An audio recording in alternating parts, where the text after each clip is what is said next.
Hello and welcome to Crickpedia, and let's review the first test between West Indies and South Africa at St. Lucia and also preview the second test between these two sides. Let's see what's on the show today. A quick summary, captaincy masterstroke, inspiring story, and the preview of the second test. Let's quickly summarize what all happened between these 3 days of test match cricket. To be honest, it wasn't one of the most pleasing sides in test match cricket because a side with such a rich history in this form of the game has gone down poorly. I guess another side who had a very good history in this game. But the fact is that I'd expected such a fierce battle between the two teams, West Indies and South Africa, were lined up pretty similar. But the kind of performances that the team from West Indies gave on their own home turf against in front of their own home people, it wasn't really that pleasing, and I didn't expect this from the West Indies side. Getting all out on 97 on day one, then allowing the visiting team to score above 300, not even scoring 200, and then losing by an innings. It's a poor defeat, and it's not something you expect from the West Indies. At least all those who have seen that era where West Indies were the best. Until a certain time, till Brian Lara retired, West Indies were really a daunting side. But then from then on, it's not been great, but it was still fine. But now what we saw just now in the 3 days of test match cricket we had, I mean, if you are a team losing just in 3 days in front of your own crowd, there's a lot of stuff that you need to work upon. I mean, there were good performances. From the West Indies front, the only good performance that we had was Jason Holder. And in my preview as well, I said he's one of the most underrated all-rounders.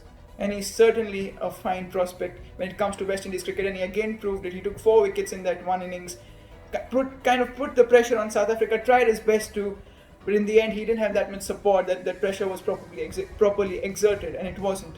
So that's the reason he was the only defining performer from the West Indies side. Now what annoyed me the most, or may I say it disappointed me more than it annoyed me, was the kind of team selection the West Indians had in this test match. I mean, I know Blackwood is having a good run over the last few years, and they're trying to promote him and trying to make him bat. But let's be honest, Darren Bravo, he is a specialist. He's such an important part, and he's been such an important part for West Indian cricket. Maybe not always for his national side, but for his league side. And Darren Bravo is somebody you give first preference always. I feel, at least in that first test match, to make a mark against South Africa, always the first test match is the most important test match of the entire series, because it actually sets the tone. It's not necessary that the one that wins the first test match wins the series, but certainly the first test match sets the tone. And that first test match, you want your best players, your most experienced players to take field. And Blackwood could always come in the second test. But well, that's what West Indies have decided, and they went with Blackwood, and Darren Bravo was left out. Not a great choice. Another choice that really, disappointed me in many ways was the inclusion of Jaden Seals. I felt he's a very nice, fine talent. I've seen him in the CPL. He's good. I've seen him in a little bit of ODI cricket as well. He is decent. But debuting in the first test of a series, especially when you have Alzarri Joseph, who has been a very shining spark in that West Indian side, and especially everywhere he plays in all the leagues around the world, I felt Alzarri Joseph should have got a go before Jaden Seals. You didn't have Shannon Gabriel; he would have got the first choice for sure because he was injured, he wasn't playing. That's something you cannot control. But what you could have controlled, West Indies didn't, and it affected them on the field.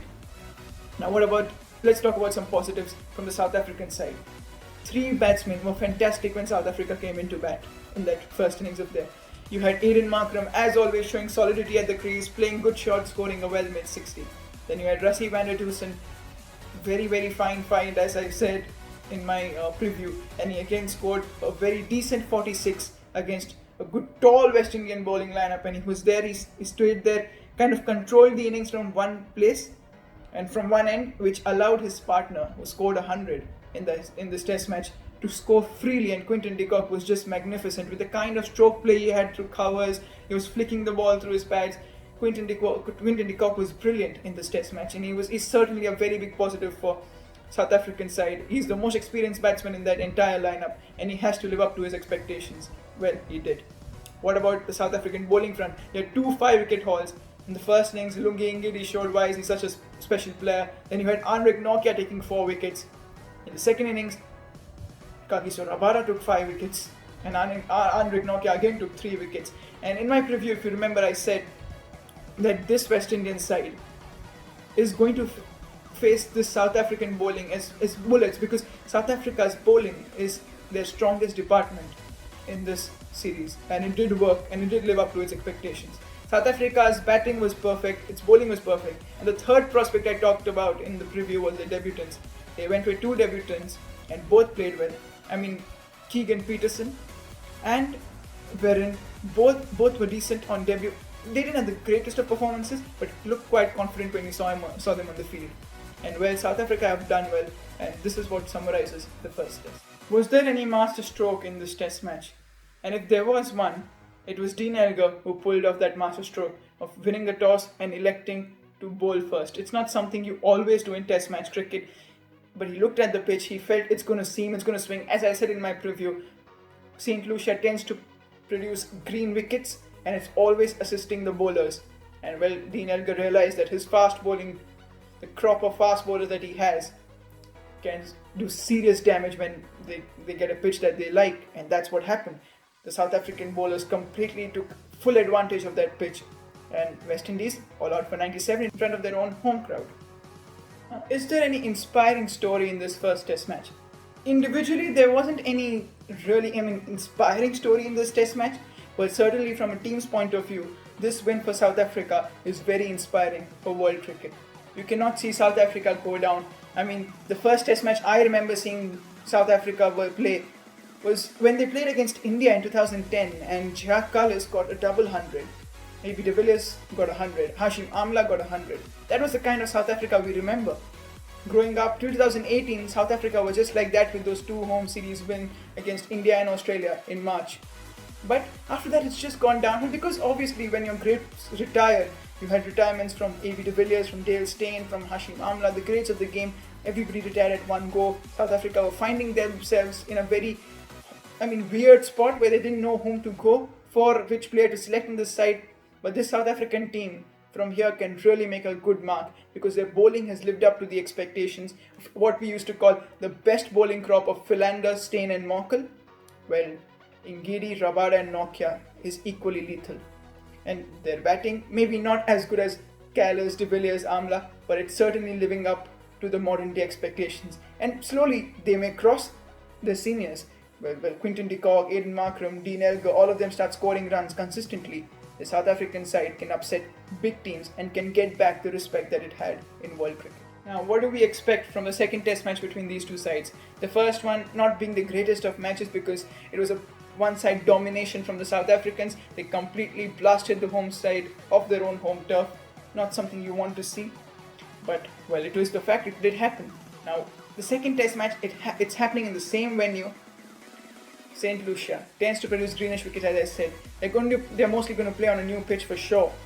Well, it won't be the same kind of swinging, seaming conditions, because there were a lot of spikes that were put on these pitches around while fielding and all that. So it may be 80% of what it was, but certainly this is going to be a good test for the home side to show what they are made of.